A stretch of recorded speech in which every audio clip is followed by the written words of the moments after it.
All right, now we're ready. And here we are. Welcome back, everybody, to the season finale of the Jeff and Nick Show. Season 2, Episode 7. Happy Friday, Jeff. Happy Friday, Nick. What Another season down. Another another season se- down. I like another it. season down. Give me your initial reaction to last Sunday's football game. You mean that utter domination of the freaking nasty, terrible Eagles of Philadelphia? Screw those guys. We freaking dominated them. That's what should have happened in the championship game. They got nothing on us. Those fools can go freaking eat a cheesesteak for all I care. Screw those guys. We destroyed them. They got nothing. They can't say anything. Oh, the refs, this, refs, that. They literally threw out our freaking middle linebacker. So don't give me anything about the refs either, dude. They freaking threw out your security guard, antagonized our player, and got him thrown out. So I don't want to hear anything about the refs. It was just classic Purdy. Just was like, all right, screw it. I'm gonna just dominate these guys. Debo was on a mission. Just looked like a wild man out there, freaking wrecking ball. Ayuk, Kittle, Trent Williams, McCaffrey, obviously. Just so happy in that game. The entire offensive line, the entire defensive line just had a day. And this is Okay. just goes And to show you. Yeah, there's like no sacks either. Like that was the thing. There wasn't that much pressure. They did such a good job of containing Hurts, keeping him in the pocket, giving him time to throw. Like, okay, throw it. And that I think that goes a testament also to the secondary, how well they covered. You know, they were talking about on the broadcast, they were talking about, San Francisco just needed to wake up, And it wasn't that they needed to wake up, they just needed to get their rhythm, have a cup of coffee, get settled. Because Get settled. I was watching the game. I think I got home from work. I turned on the radio because I think it's 790 that runs the 49er radio broadcast. And it's beautiful because I could be driving home from work and listening to the game, come in, turn on my stream, and watch it. And then they were talking about that, and I said, you know what? Come away from this drive, just give up 3. Yeah. Don't give up a touchdown, just give up 3. And they did that in back-to-back drives. Huge. And that's all huge, and that's all Philadelphia could do heading into halftime. Yep. But the offense, I mean, what was it? It was 6 straight drives that they scored touchdowns? 6 straight TDs on 6 straight drives. 6 straight drives. I mean, how Kittle played, how Debo played. Everybody balled out. And that's exactly... I mean, they had -6 yards after the first quarter.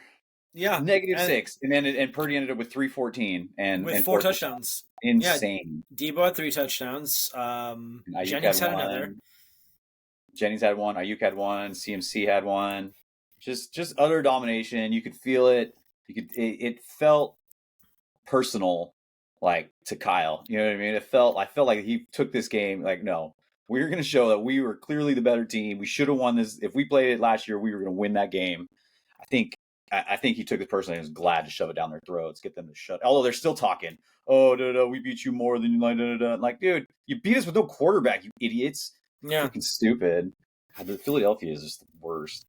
The worst. We'll get into our least favorite football teams in a little bit in the show. Today we are talking about the Longshots with Ice Cube and Little Giants with Rick Moranis and Ed O'Neill. But first, we will be covering Mountain Huddles on what stuff that we wanted to discuss last week that we never really talked about.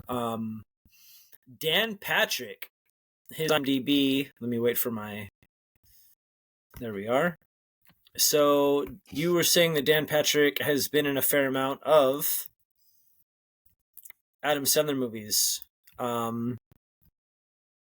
He was in Grown Ups too. That was my impression. Yeah, he's in a movie called Blended. Okay, yeah, I know that one. Jack and Jill. Just go with it. Ugh. I Now Pronounce You Chuck and Larry. Okay. The Benchwarmers. Basketball. And his first credited scene was a Hootie and the Blowfish music video. Don't tell me. I Only Want to Be With You. Yep. Nailed it. I remember that was a sports what do you call it? They were playing basketball and stuff like that. I remember that was a sports music video. Which one's... a lot of sports in that one. That's not The Dolphins Make Me Cry, is it? Yeah, I think so. There's nothing I can do. Yep. I want to be with you. It's funny. We had also talked about the top grossing sports movies of all time, and this one is the $100 Million Club.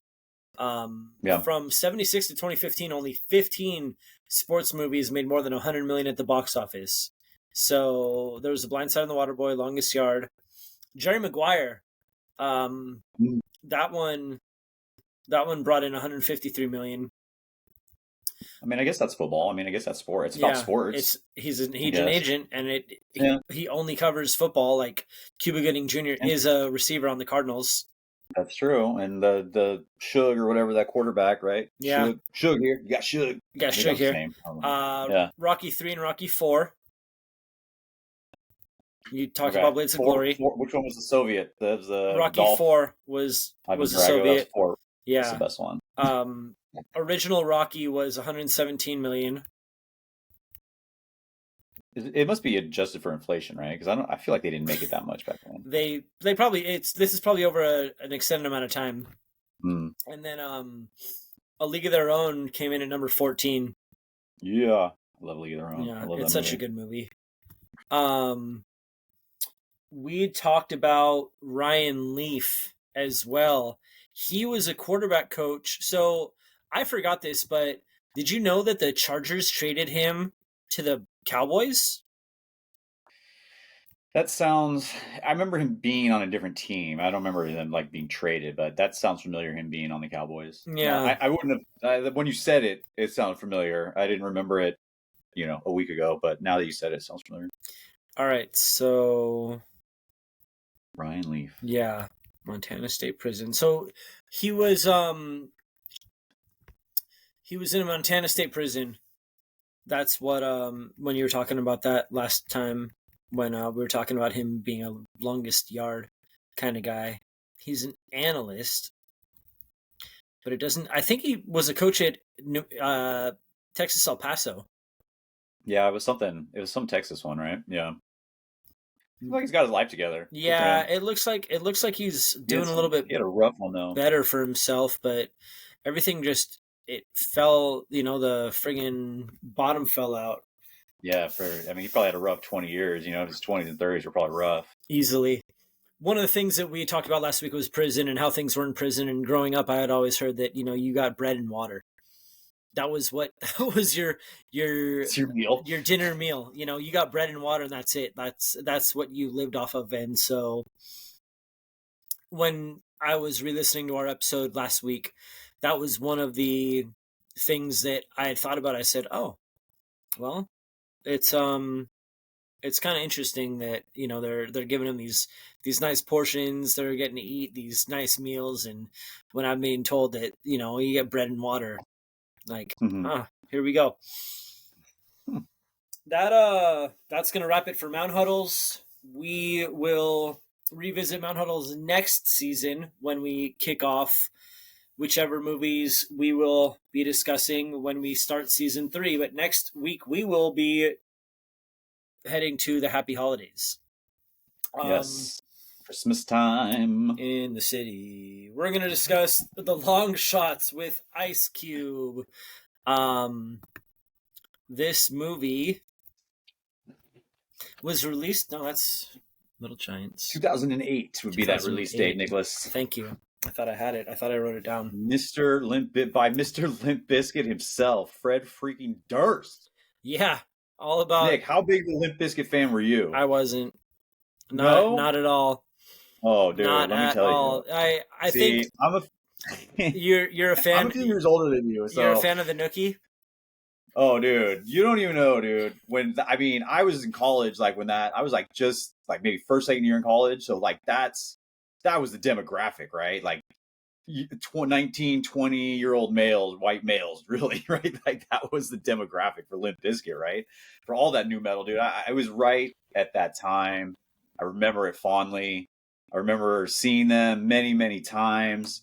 Me and my roommate would just blast Nookie, Faith, Break Stuff. I heard Break Stuff last night. I was singing it. It was on at softball, and I was playing it. I love that song, dude. Whenever time I'm having a bad day, I just put that song on. It's just one of those days when you don't want to wake up. Oh, so good. I love that song. Limp Bizkit. hell yeah, dude. I had a red hat that went. I didn't do Yankees, but if I had a Niner hat that I'd wear backwards. You know, I had the Dickies. I had, the long Dickies, and the white shoes, dude. Yeah, I was all about it. We were all about it back then, but everybody was, dude. That was the style. Like for people who were into metal in 98, 99, 2000, that was just the style. And I definitely leaned into it, and I was a big Limp Bizkit fan. No apology either. Not apologizing for it. Still Not rocking judging it. for it. If he was here, I'd go. So So good. this movie doesn't really have anybody else aside from Ice Cube as part of its cast. It's a very low name cast, but Kiki this was my Palmer. I first. mean, she's done some stuff, Yeah, right? yeah, but as far as when you're looking at Little Giants, that one's got a little bit more to it. This one you've got Yeah. Ice Cube um and it's based on a true story about Jasmine Plummer and Yep. becoming the first female quarterback in Pop Warner history, in the 67-year history of Pop Warner. But one of the things I want to look at was, where is Minden, Illinois? And Minden is closer to the Illinois border. It's very close to St. Louis. Actually, Oh, is it like the Missouri border? yeah, It's south. So it's south. it's on south. It's on the Missouri Illinois border. Okay. It's, in all honesty, it's closer to Indianapolis than it is Chicago. Oh, interesting. And it was shot mostly in northwestern Louisiana, with the majority of it in the city of Minden, Minden High School, and their Super Bowl was filmed at Calvary Baptist Academy in Louisiana. Jeff, what were some of your thoughts on this movie? Was this the first time you saw it? I thought I had seen this. Then when I turned it on, I was like, I've never seen this before. So, no, it's not a great movie. It's just not. It's super cliched. It's not the best. It's not the best. I looked up Fred Durst. I didn't write it down. I thought I looked up his filmography. He's done like 5. I think this was his second one. He actually got a little acclaim. He did like a small indie film before this that actually got a little acclaim. So this is probably why he got more of a studio one of this. No, it's not that great of a movie. The acting's cheesy. That it's okay. The story is pretty predictable. It hits all the right beats. It's got everything, right? It's got the ups and downs. It's got the the monologues and the trainings. It hits every cliche of a football movie. It hits it, at the right time too. I found myself at the time like there's gonna be a halftime speech or something like that. Like you could tell what was gonna happen. So if you get past that, it's fine. It like I said, it's not the best. Like I wrote down this, like this is how cheesy it was at the very end when they're like, oh, we don't have enough money to go to the Super Bowl. Ice Cube says, we got heart, we got everything we need. Like, no, man, you kind of need money also. Like you need money to travel. Heart and that's Heart not going doesn't to get you. Heart's not Heart going to doesn't get you pay anywhere. the bus. No. You know what I mean? Like, just lines like that. If you're using lines like that in a movie, you need to stop and hey, let's do a rewrite here. We got heart. We got everything we need. Like, dude, nobody says that. Nobody's ever said that once. Like, let's use real dialogue in a movie for once here, guys. Did Fred Durst write the script too? Seriously, I don't think so. What I will say though, I thought the girl was a Kiki Palmer. I thought she did an admirable job throwing. I think I read that she trained for like 3 or 6 months, and I thought she looked good. I mean, what she was, I think they're supposed to be, it's U11 or U12. She's only supposed to be like 11 years old. I don't know how old she was in the movie, but I thought, probably for a girl who probably, I'm sorry, I shouldn't say girl, for a kid who probably hadn't thrown the ball and just to pick it up and do it. I thought she looked pretty good. I feel like she looked like a kid throwing 11-year-old actually throwing the ball. They didn't get a young looking 15-year-old out to go out there looking like, like Johnny Moxon out there, So I liked that it wasn't a perfect motion, but it was enough that you could tell she was throwing it and like it was believable in that aspect. You know what I'm saying? Does that make sense? I don't know if that makes sense, but It makes sense. yeah. So I like that. And I liked how I think she worked on this too, like her command in the huddle and the way she calls plays. I thought that was really well. I thought she did that better than most of the movies we've watched, where these men are, where the actor, obviously they're actors and doing it, but I feel like the way that she called the plays and commanded the huddle in the movie, the way she acted that, I guess, was like on par, if not better than a lot of like the Jamie Foxxes and James Vanderbeeks and Adam Sandler's that we've seen. So I like that. Those two things I really did like. I liked her. I thought she was a really good character and a really good actress. What about you? I thought this was that typical feel good football movie, Yeah. about a broken home, about a girl who, of course, doesn't know her dad. Her mom's got to work. One of those that I kind of highlighted. Get your tissues ready, because if you're up for a sob story, you're gonna see it. What did the Reverend say? He's like, sometimes you just gotta wipe your own ass. Yeah. But the biggest thing that I took out of this is, if you concentrate on what you don't have, you forget what you do have. Yeah. And to me, that was huge. There were some messages in this movie that I looked at and I was like, you know what, it's a good message to have. But then, of course, the kids, I couldn't help but laugh. The girls in the school where it's like, oh, your last name's Plumber. Here, you take the plunger. You take care of this. Stupid. And then the center, he's like, oh, she's gonna put her hands on my King Kongs, and it's like, that's kind of funny. like, I gotta laugh. I gotta chuckle. Yeah. That was kind of funny. But one of the things, I watched this movie with Henry, and I said, look at how many pads there are on football pants. You've got thigh pads and hip pads and all sorts of pads, and then you've got to put the cup on. She's looking at the cup holder. Yeah. What the heck am I going to do with this? I really like that scene. Yeah, I'm glad you pointed that out. I like that scene because, how would she know how to put like pads on? She wouldn't know. Like, you just here, okay, here, you would assume, oh yeah, hey, you're out here throwing the ball around. You're a football player. Here's pads. Go get suited up. Yeah. And come out. And she's like, oh, I've never done this before. I did like that scene. I thought that was kind of a cool touch. And then I did like how it was last week where Adam Sandler threw at the referee at his his groin. She did that again. She did that this Same week. thing. She's like, let him through. I got him. Let him through. That was pretty good. Yeah. I thought about that too. The longest yard. Yeah. But then in one of the games, they called a play and they called it the Rooski. Mm-hmm. And what's funny is when I heard that, I was like, oh, what a perfect thing. When we get to talk about two movies with the fumble Rooski. That's right. Yeah, this movie, I mean, it was fair. It's not one that I'm like, oh, I need to go watch it again. I've seen it. I can say, all right, move cool. on. I can move on. And we certainly will, because one of my childhood favorite movies, The Little Giants, released in 1994, starring Mr. Al Bundy, Ed O'Neill, and Honey, I Shrunk one game. 4 touchdowns. Pokai. And who am I?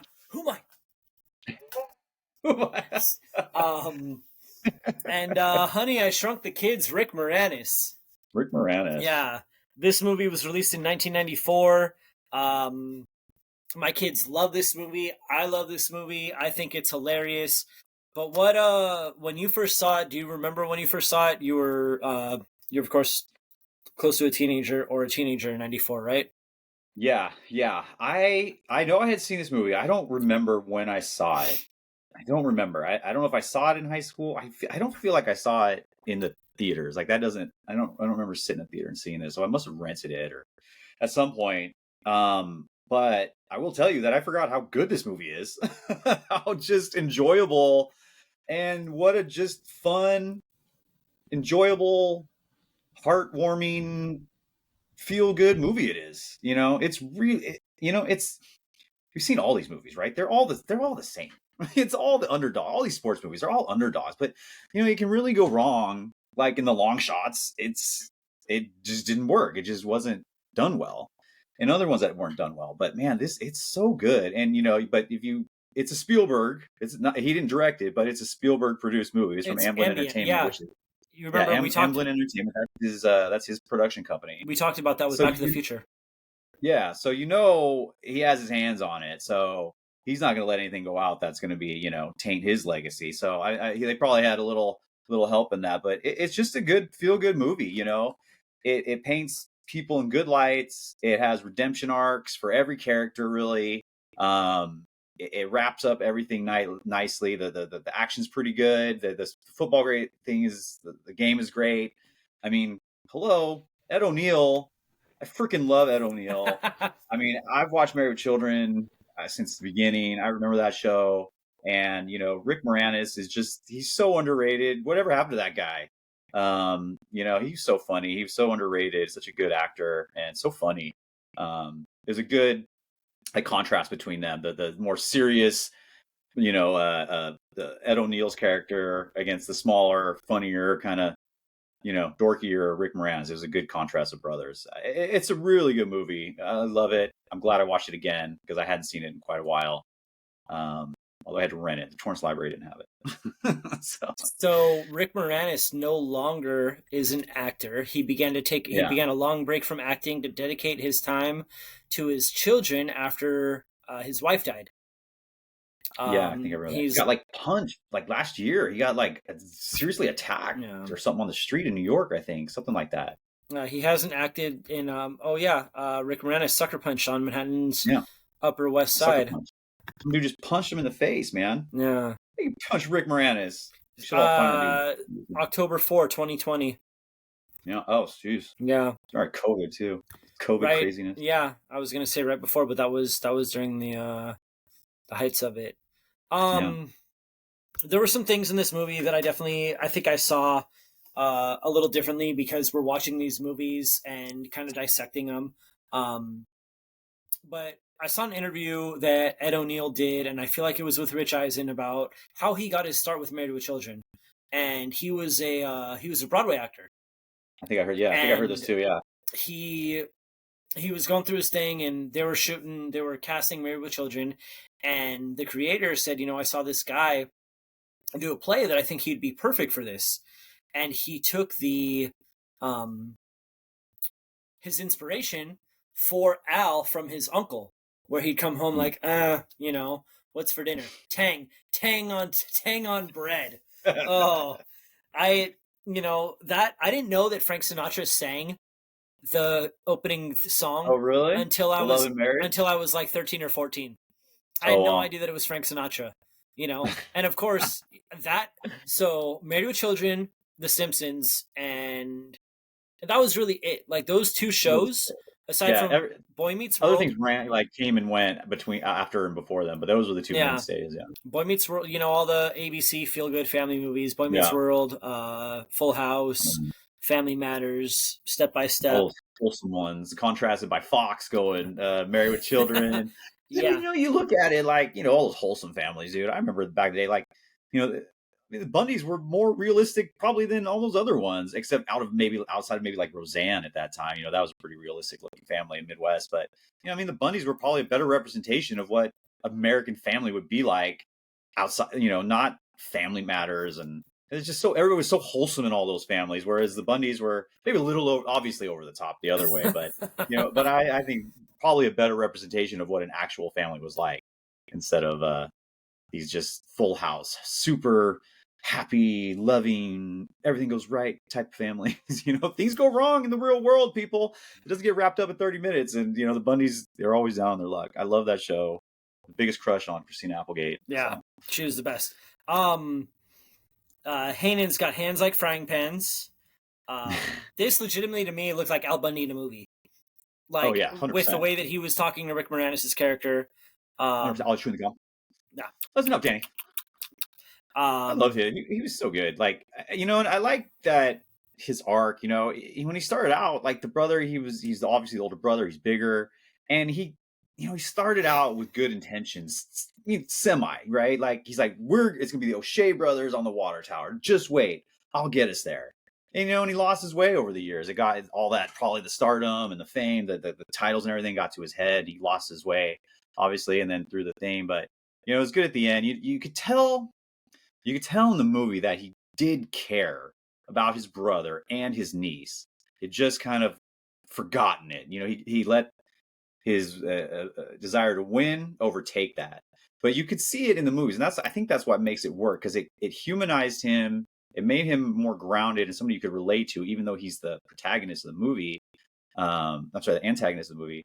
And, he's like, I don't want you to play dirty. When Spike does that dirty one, it's like, no, we don't play like that. Other coaches in other movies have been like, nice, yeah, let's freaking get that win. He's like, no, we're not doing that. We're going to play fair. We either win or lose, but we're going to play fair. And, and then at the end, he's like, oh yeah, that's my niece. And she's pissed. Like he feels it coming and he's not like, don't worry, we're going to take her out. Let's get her, let's undercut her. And then, at the end, he's like, yeah, and I think he even admitted to Icebox there at the lunch, like, yeah, I probably should have taken her. I was probably a little hard on her. Too late now. Like he could have obviously reversed his decision, but yeah, but she's a girl. But she's a girl, but I like those. But that's the mentality, 1994. Yeah. Yeah. Yeah, I mean, we just talked about the, the one before, the Longshots, and that was what, 2008, and that was the first girl playing Pop Warner. So 24 years later, I liked it a lot. 14 years later. To me, this was one of the this was a perfect example of how how a parent can take youth sports way too harsh. Way too harsh. Your child does not, you don't need to win every time. You need to learn. We talked about that with the kids last night. There's winning and there's learning. There's not winning and losing. You're not losing. You're learning. You're learning how to get better. And you can't get better if you don't try to get better. And that was one of the biggest things that I took away from, watching that was how much Danny's character, Rick Moranis, he's just like, all right, guys, you just want to play. Let's go. I'll teach you what I know. Chicken Little Flea Flicker, or three pigs in a blanket, three little pigs left. Those play calls were hilarious. So good. But one of the things I wanted to ask you, and I know that, so there were a couple things I did want to ask you. We both feel the same way about Dallas. Yes. We both despise Dallas. But who are your top 3 least favorite football teams? I mean, obviously Dallas is in there. For me, it's Seattle. Seattle is probably, I don't know, Seattle and Dallas, I feel like 1A and 1B. Like that was at that Thursday night game or Sunday night game, whichever one Dallas won. It was like, oh, God, it was Thursday night. Tie? Tie? Last week, Thursday night. I hate Seattle and Dallas. And third is probably whatever team Russell Wilson is on. Yeah, I just hate that guy because does nothing but heartache and grief for years. And he's just that like cornball dude. Like he's just the way he talks and carries himself. And I don't know, just something about him. He just looks like an idiot. I don't even know. Like, not even, no, that's not the word. It's not even douchey or idiot. Like, he just seems unauthentic. He seems fake. He really seems fake. Right, let's ride. Like, just stop, man. Just be normal. Like, you just, I just don't like him. What about you?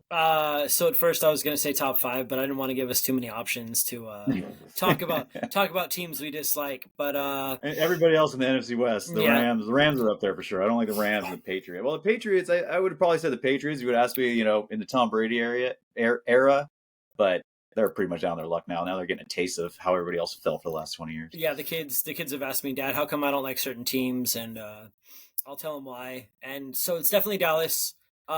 Seattle, because they had such a dominance over us when they had their Legion of Boom, Russell Wilson, Marshawn Lynch. And I think we talked about this. I think we talked about this on our text message with Brandon.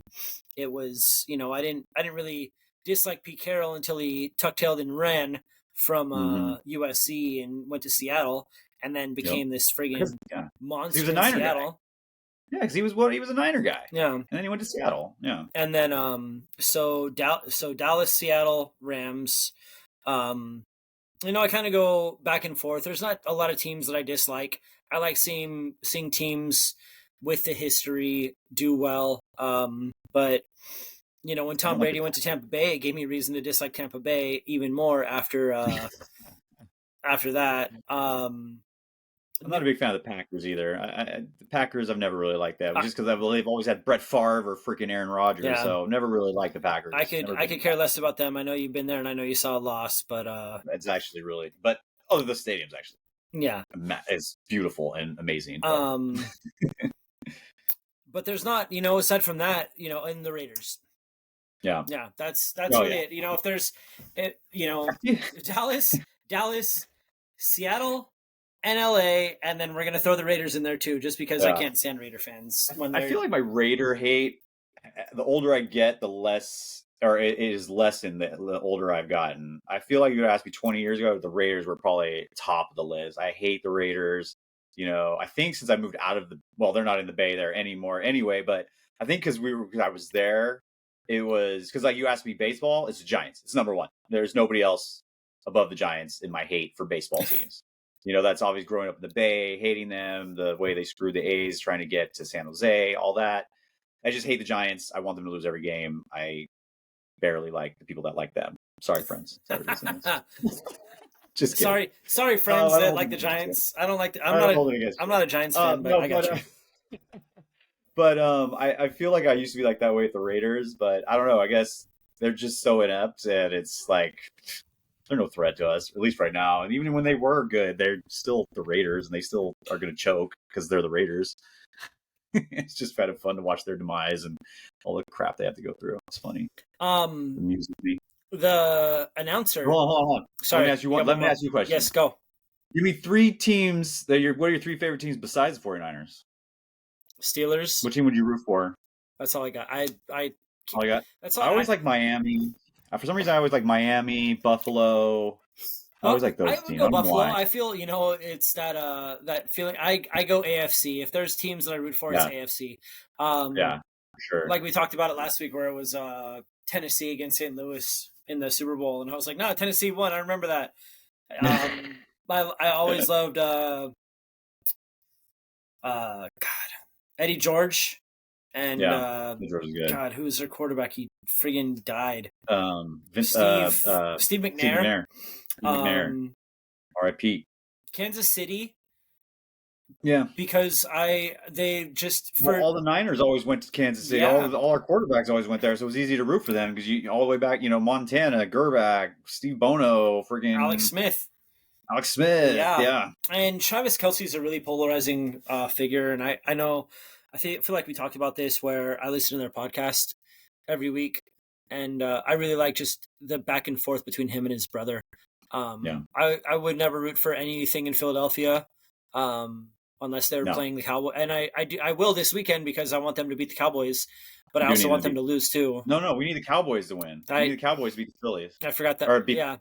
They're gonna drop a game somewhere. They're gonna lose to the Giants somehow, some way. That'd be nice. Hey, I've always liked Miami. I've always liked their uniforms. I've always liked, I don't know why, I've always kind of they always seem non-threatening. And, we beat them in the Super Bowl. And, I don't know. I've always liked the colors, and I always like Miami. I always like their players. Henry's flag football team was the Dolphins this year. Oh, nice. Harry Shearer was the PA announcer. He is also a voice actor. And that's an understatement. Yeah. He provides voices for characters in The Simpsons. Mr. Burns, Smithers, Principal Skinner, Flanders, Reverend Lovejoy, Kent Brockman, and Dr. Hibbert. And I think that when I was listening to him, I could hear Kent Brockman's voice. Yeah. You get the kind of a little deeper. Yeah, for sure. There were a couple things about this movie that I wanted to discuss before I hand it over to you. The bedtime scenes before game day, those were great. You've got Jake and the kicker. They're going through it, and then I can't think of the kid's name. The kid that farts and clears. Zoltek. I don't know. Yeah. Zoltek. Oh yeah. Our worst is the best. And he says something. He says, "I'm leaving the country. I'm going to New Mexico." But who is your aside from Icebox and Spike wasn't one of my favorites, but aside from Icebox, who's your favorite character in this movie? I like Newbie. I like the assistant coach. The annexation of Puerto Rico. I like that little kid. I was like, no, I don't want to play. I want to call him. He's like, I'm not going to play. I want you to do all the plays and think of all these things. I like that kid, and I like the little runt too. The little Jake, guy who came. Yeah, the little Jakester. guy. Oh, I'm gonna score a touchdown.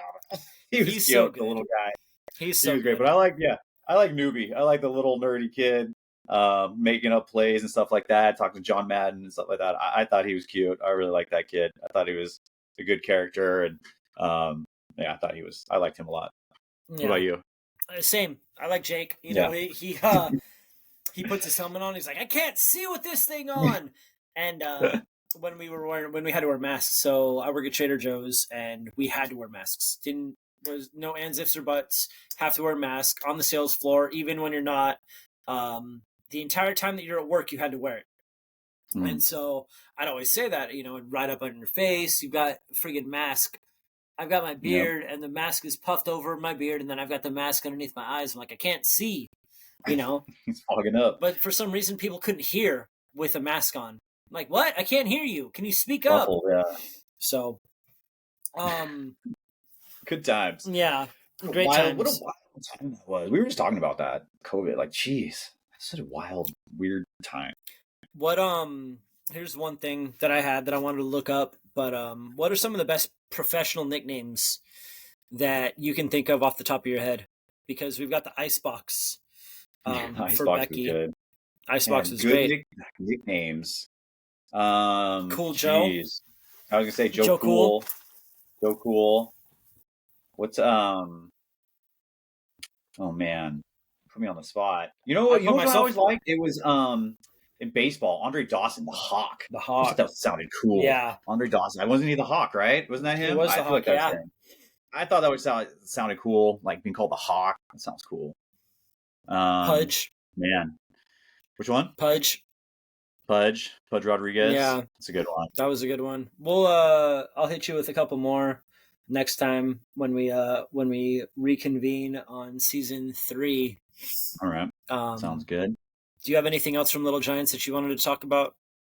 Yeah, I got a couple things here. I learned a little something. I didn't know huddle was Latin for round, so that was interesting. Oh, a little wow. Latin lesson. I heard them talk about that. I heard that, I was like, is that true? Let me look that up. It basically means round. It means going around or something like that. So yeah, I was like, oh, that's cool.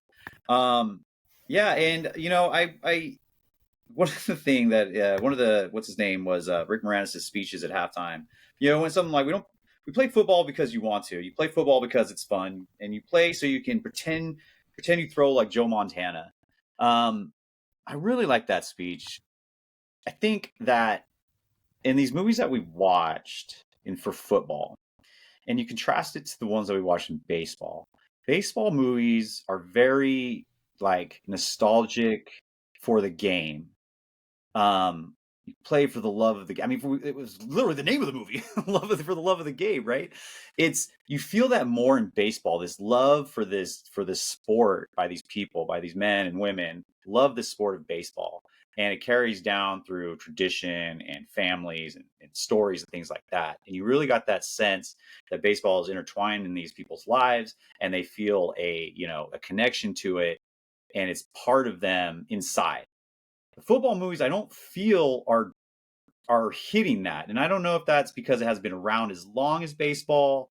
You don't really play like you start off playing baseball, right? Like that's what you start off playing, like T-ball. Like I didn't play football growing up, so I don't know how early you can start. I'm sure you can start earlier, but I think the majority of kids start playing baseball, and it's just something you start earlier. At least I know when we were kids, probably. I don't know, maybe about now, but it's not the same. But I think this is one of the first times that we've seen in these football movies where they're actually talking about how much fun football is, and you want to play it because it's fun, and you want to live through these football players like in the baseball movies wanted to do. Like that's their attitude toward it in the baseball movies. They want to play because it's fun. They love it. They want to hit home runs like Babe Ruth. They want to hit home runs like, everybody else, and run, throw, and catch. And I think this is the first movie to really kind of touch on that aspect of how much football means in certain people's lives and how much it is inside them as it's part of them. Yeah. And I really like that. I thought that was a really good speech, because that could have been like a rah-rah speech, and it was a just let's go out and it's typical. Let's go out and have fun speech, right? That's basically what it is. Let's go out and have fun. But I just really like it because I don't think a lot of football movies that we've watched have really made that type of connection between the love of football and the actual game of football. So I really like that. No, and it was great. I agree. Because it only takes once. They could beat you 99 times, but all you need is one time. It only takes once, exactly. So, and the other thing I want to mention here. Let's see. I wrote down, where did I write it here? He said we're going to teach, or no, I'm sorry. I want to go back to Little Giant. Or is it Little Giants for a second? Something about, oh yeah, on Longshots. Sorry. There's a quote here I forgot to mention, but he said, "You hit the field, you're not a girl, you're a football player." I really like that. And the reason I like that is because I've mentioned, I think before, that my daughter, she played flag football. She was on the inaugural team at Torrance High. She was a starting safety. And that's what her coach said when we had like the first meeting. They brought the parents and everybody, and he gave his spiel, and he said, I'm not teaching, like we're not teaching girls football. We're teaching football to football players. You know what I mean? He's like, I'm not going to treat them like girls. I'm going to treat them like a football player. Yeah. Because once they're out there, he basically said the same thing. Like once they're out there, they're not girls, and they're not boys or girls. They're football players. And he's like, that's the way I'm going to treat them. So, and we went undefeated and won the league. So there was and I like that. I like that's a really good. I love that because they're, just because they're girls, don't treat them different. They don't want to be. They don't want to. You ask my daughter, she doesn't want to be treated different. She's like, no, screw that. Treat me just like that because I can handle it. Yeah, so, I like that. There was a female kicker at Bishop Montgomery. Oh yeah, I think within the last 10 years. I don't remember if I got to cover her, but I feel like she made a lot of she made a big name for herself. Her family had gone through Bishop Montgomery. Her aunt and her mom taught there, so it was kind of cool. Little Giants was filmed in Arroyo Grande, which is in San Luis Obispo County. And Ed O'Neill also has cameos in two of the funniest movies ever, Wayne's World 1, and it's Stan Mikita, right? In Wayne's World, the donut guy. He's the donut guy, yeah. And Wayne's World 2. You ever seen a man take his last breath? Something like that in Wayne's World. Yeah. I really like Little Giants. I think it's probably one of my favorite football movies after going through, 14 football movies. And I'd say that. I think that's definitely high on the list now, yeah. Yeah. We're not gonna do a football list because I didn't even think about it until right now. But yeah, that's maybe next time. Maybe next time. That will wrap season 2. We will be discussing Elf and National Lampoon's Christmas Vacation. And guess what? Right. I've never seen Elf. I cannot believe that, Nick. You are in for. I wish I could be you and see it for the first time now. You don't even know. You're gonna be. Oh, I'm so jealous that you get to see it for the first time. I love that movie. I know every line in that movie. We watched it. I've seen it. I don't even know how many times. It's a Christmas tradition for us. I used to watch it with my cousin Stephanie, and we would always watch it. And my kids watch it. We love it. I love it. Beautiful. It's probably my favorite. I'm ready for it. These are my two favorites. That's for sure. Well, that's a wrap for season 2. Hang on. Right.